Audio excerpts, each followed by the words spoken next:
What is going on, peeps? Oh God, that's embarrassing. I just realized that I've been wearing two hats this entire time, which is really funny because I was just at Cabela's and I purchased a cooler, but I am headed turkey hunting right now. I'm so excited. Last year I gained so much knowledge about turkey hunting in general. I practiced my calling. I practiced a whole bunch of different things to get ready for this season. And I just feel like now I have the tools to get it done. So whether or not we get a turkey, that's kind of up to the luck of the draw and potentially how many people are there and how many have been shot in that area, you know, that kind of thing. So we'll see how lucky we can get. But right now I'm just fighting traffic to get down to Colorado Springs. We'll see if there's any daylight left by the time I get there. I doubt it. Bingo. Thank you. You too. I just got Chick-fil-A. I got all the groceries we need. And now I'm getting back to the highway.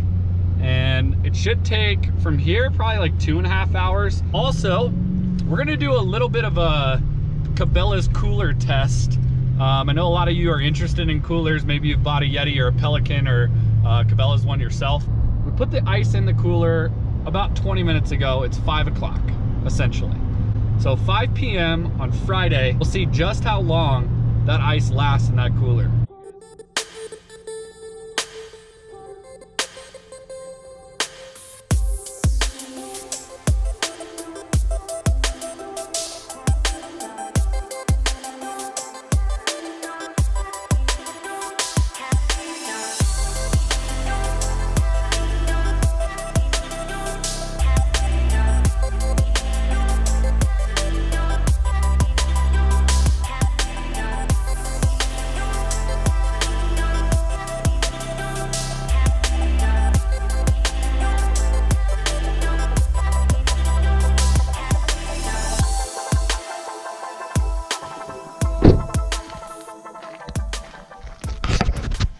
Found some turkeys right off the road. We'll go try to see if we can peep them really quick. They're feeding in some sagebrush. It's a big old gobbler right there. So if I were to sit just right here, this is private property, but if it wasn't, if I were to sit right here on the road, I'd probably have a pretty good chance of getting this bird, because he's moving up. So what you would do is go sit on one of those trees right there and sit down and stay quiet, and he would come up and give you a look. Hopefully he was moving his way up the hill, so I have the drop on him at this point, but it's private property. There's nothing I can do. I just got him in a shocked gobble. Listen really close, see if you can hear it.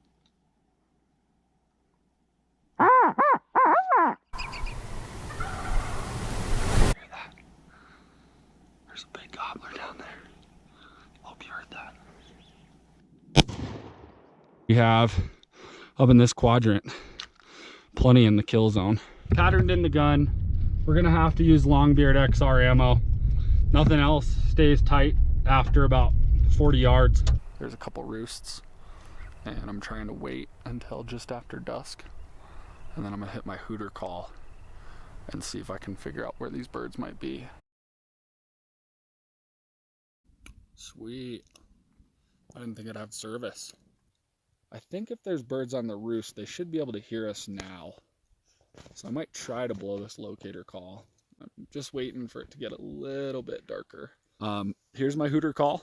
This is the mouth side. And then you got these 3 holes on the exit port. And whenever you are blowing a Hooter Call, you want to say, "Who cooks for you?" So a lot of guys will say, "Who cooks for you? Who cooks for y'all?" And the y'all will be kind of a rolling sound at the end of the hoot. So the first whoos are who, who, who, who. Goes to who cooks for you?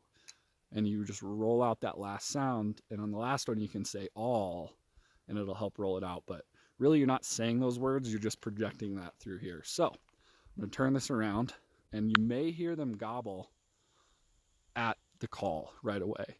Typically, you can hear them just finishing their gobble when you're done blowing it. But I'm not even sure if they're roosted up in here, but we're about to find out.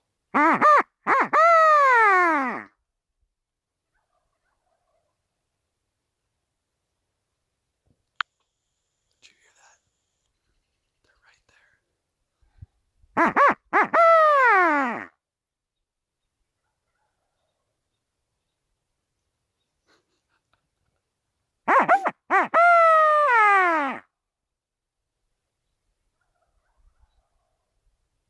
you hear them all? That was way more than 2 gobblers. I told you, you could hear a solid 2, but Ryan's probably closer. There's probably about 6 roosted up in there. One thing you need to learn how to do to locate gobblers is learn how to get them to gobble. A locator call is without a doubt the best way. In your area, something may work better. A crow call may be better than an owl, may be better than a coyote call. I use a Hooter call, and I can't really coyote call, but I have some friends who do, and it is very effective as well. But the Hooter call, for whatever reason, is very effective for me in this area. Figure out what the turkeys will gobble at, find them on their roost, early morning, late at night. We just put a couple turkeys to bed. We know exactly where to go in the morning to have a decent shot at them.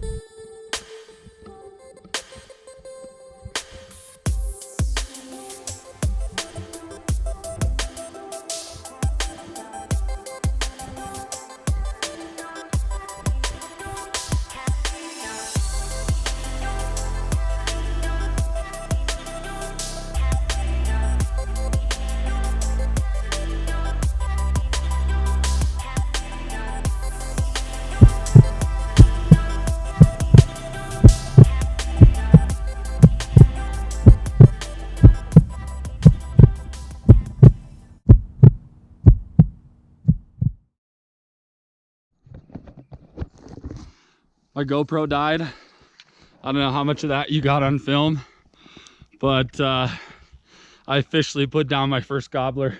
Yes, I'm so stoked.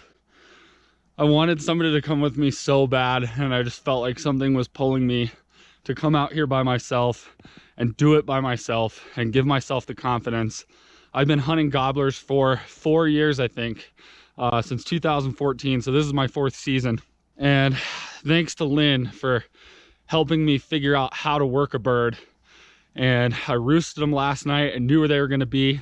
When I shot, there was actually 3 or 4 gobbles up high.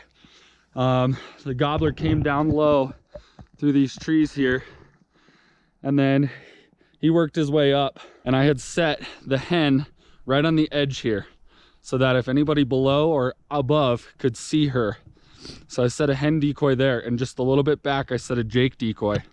Well, he came up and he looked at the hen and he about fanned out, and then he saw the Jake and he kind of walked back, and as he was walking away, I just knew he was probably not going to come back, and if he did, you know, it would be a long shot. I'm sitting here shaking like a leaf. I don't know if you can see it in the camera, but I literally could not control the shakes. I was trembling so much. And then I pulled the trigger and it looked like he got hit. So he went down the hill and he was just kind of sitting there, and I didn't want him to struggle, so I took a finishing shot, and then he just rolled and tumbled all the way down the hill.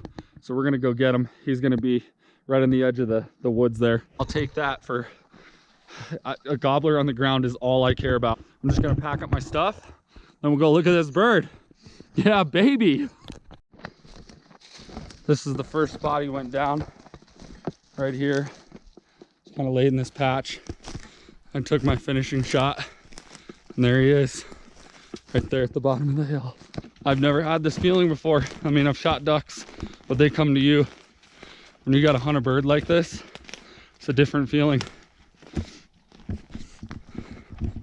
Oh, baby.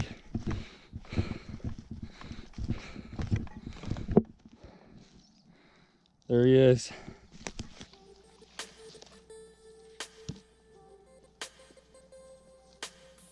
Oh man, I'm so happy to share this with you guys. Thanks for coming along with me through my fishing and my hunting. This is what I'm trying to do, better myself as a hunter. First gobbler of many. I'm just so excited. What a blast.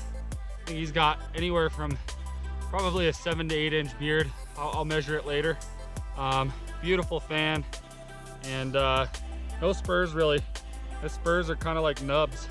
I want to say they're maybe a 1/2 inch. something like that.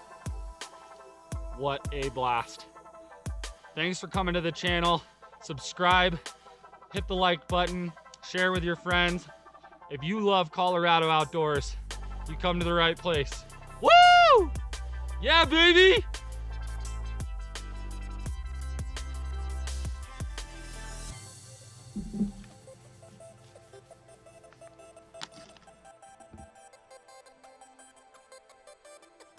Oh yeah, loving it. All right, so we're gonna go ahead and breast out this turkey.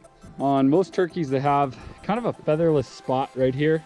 It's kind of when they're in the roost, it just kind of rubs some of the feathers off. So what you wanna do, and what I've already done, is just make a small incision in the skin. Okay, so once you get that small incision, you can actually take your bird and just start peeling the skin back. Just like that. Just peeling it back. And then you can pop the legs open. Here, the legs pop. Pop those open. And then right there, that's your turkey breast. All we've done is move the skin back and pop the legs out. That's it. Here is our bird. And basically what we want to do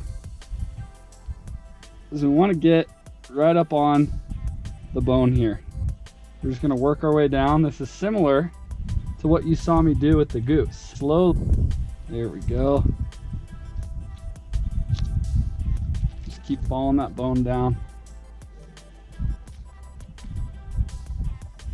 Right up into the wing joint. There's one huge chunk of meat right there. Turn the turkey so you can see the right side leg. Hopefully you guys can see that kind of okay. Start from the top because I already have this cut open from the breast.